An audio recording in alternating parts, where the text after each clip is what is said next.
Hello and welcome to Entrepreneur TV. Today we have a very special guest with an amazing story to share. Barrington Irving started as a high school football star and he chose to have his career as a pilot and educator. He kept the same spirit from sports, never give up the dreams, always work hard to improve performance and overcome limits. Barrington was raised in Miami's inner city, surrounded by crime, poverty and failing schools, but he bet the odds to become the youngest person to fly solo around the world. He built a plane himself. He's made his historic flight, graduated from an aeronautical science program, and founded an educational non-profit organization called Experience Aviation. And then he turned 28. I love that you did all of this and then you turned 28. Barrington, thank you so much for being here today. Very glad to be here. Very glad to be here. Barrington, you decided to chase your dream to fly around the world. And to make this happen, you built your own plane. That was a huge challenge. A lot of people have the dream to start their own business, and they feel overwhelmed at the beginning. Can you share how you were able to overcome limits and reach this beautiful dream you had? You know, whenever you want to do something special and amazing, I think the biggest challenge is being able to do so, um, but communicating your vision. I think sometimes, every entrepreneur is a visionary, right? They see something that they want to pursue.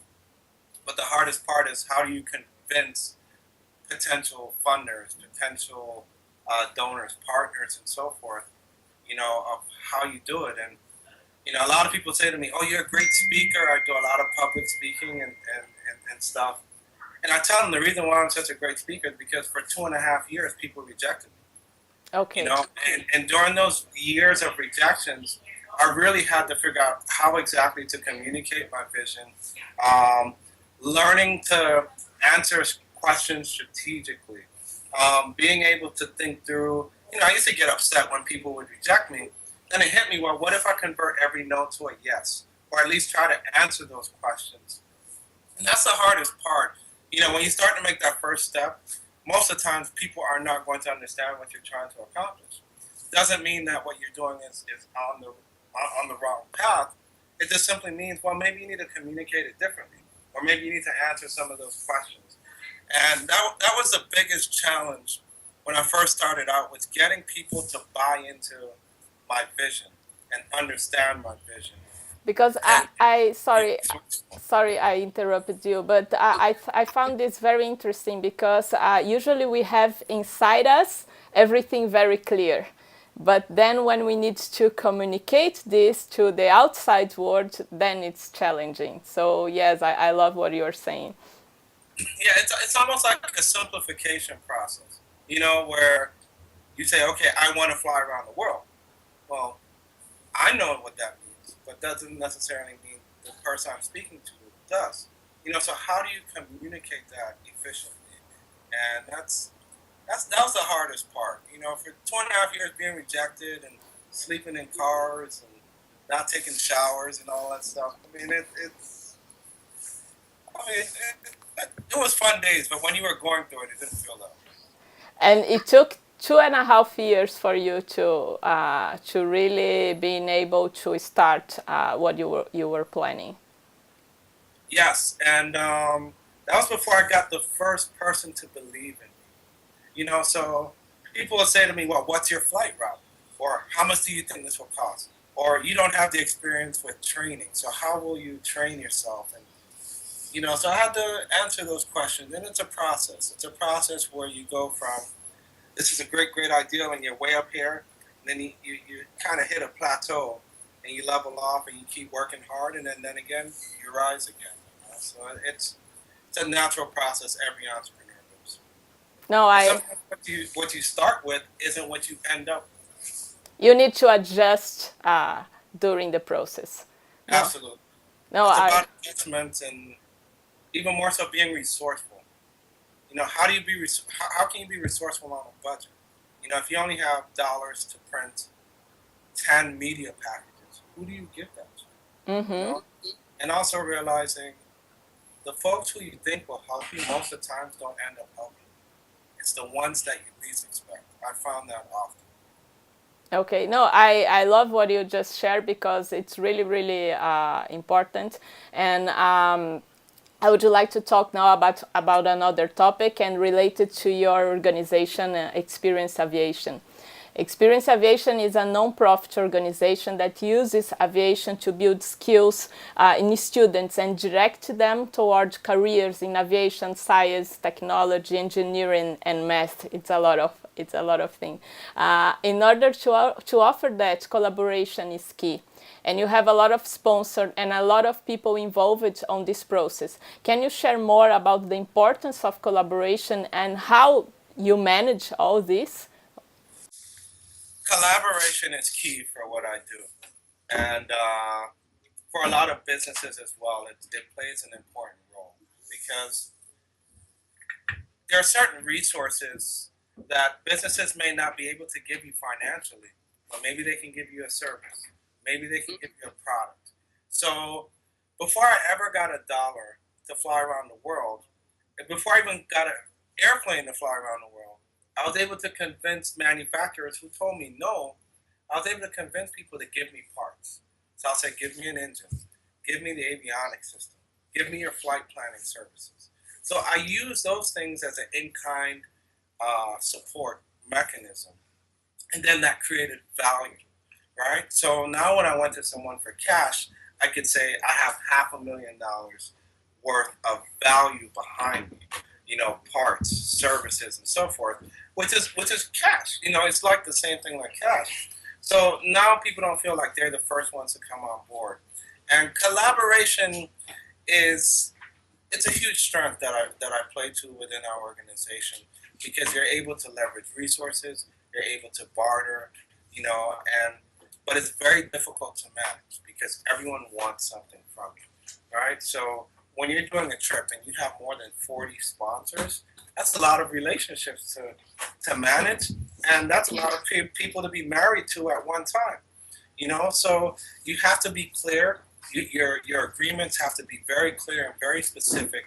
Expectations have to be very much on point as it relates to what both parties agree to and want to see. But collaboration is such a tremendous resource, and I think so many times people want to do things on their own. I want to do this. I want to do it. I want to do it. Well, you can collaborate with someone and still get the job done.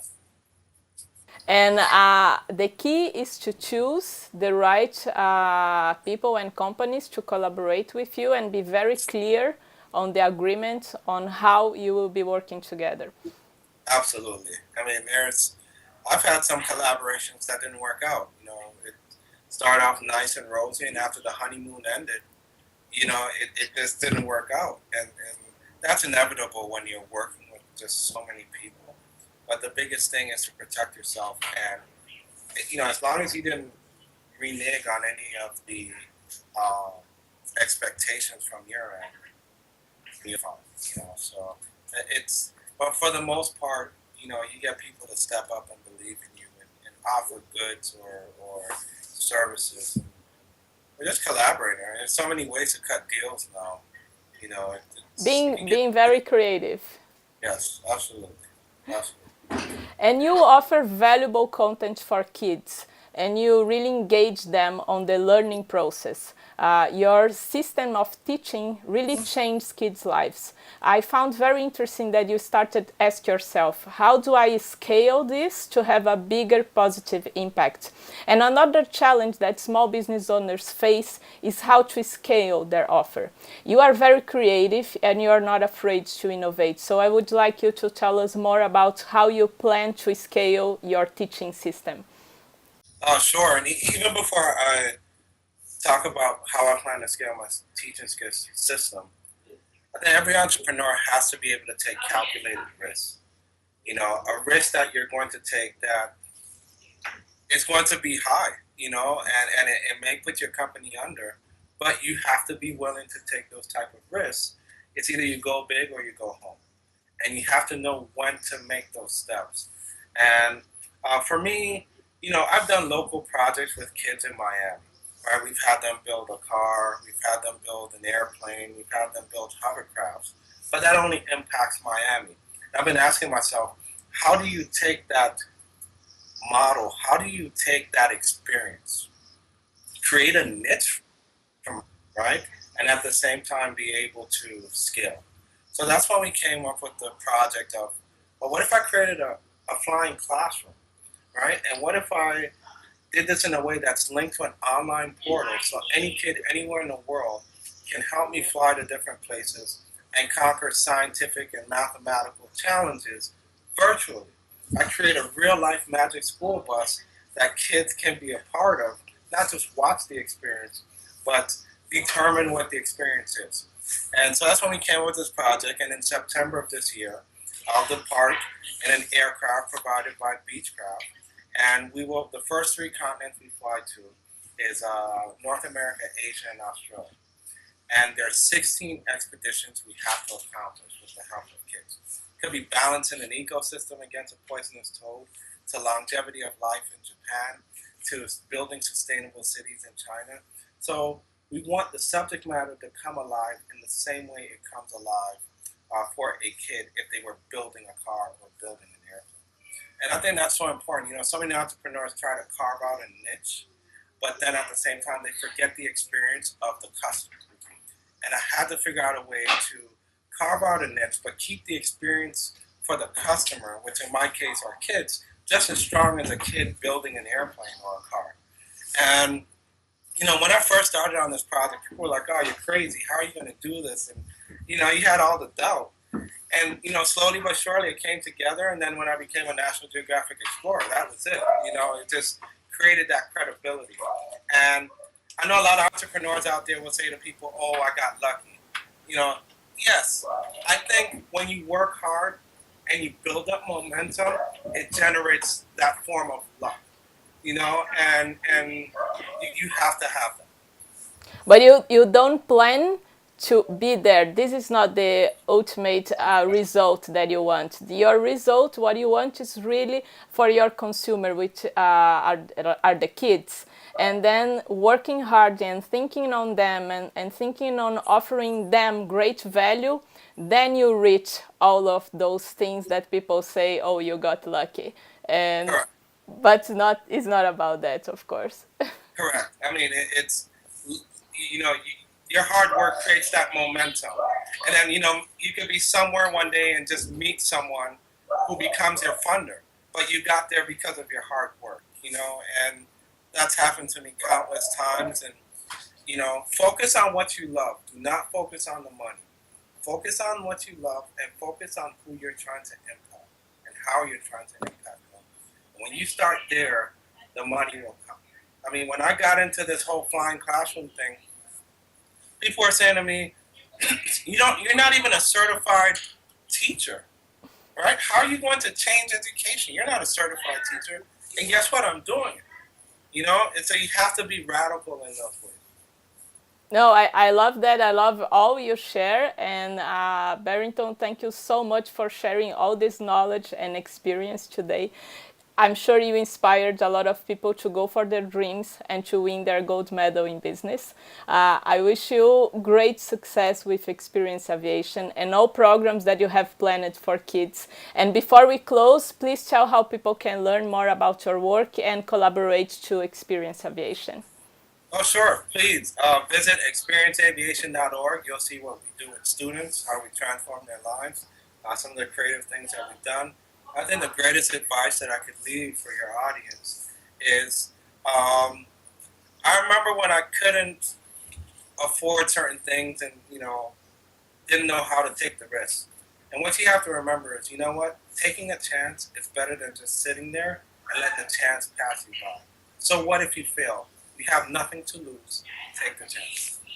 Thank you so much, Barrington. That was awesome. Thank you very much.